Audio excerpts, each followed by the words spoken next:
Labrīt visiem! Šodien atkal sākās jauna diena, 23. oktobris.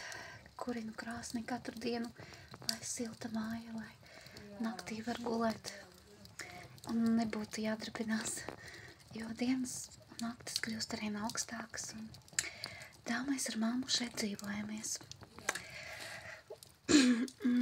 Jā, katru dienu nesu malku iekšā, kurinu krāsni, gatavoju ēst visi diviem. Jā, un meklēju kādu sievieti, kur varētu apmesties uz dzīvi un palīdzēt mammai manā vietā, lai es varu braukt uz Rīgu un strādāt par skolotāju. Ļoti ceru, ka kāda sieviete šonadēļ atradīsies, kura būs ar mieru šeit dzīvot. Jo māja ir jauka, ir 3 guļamistabas un 1 virtuve.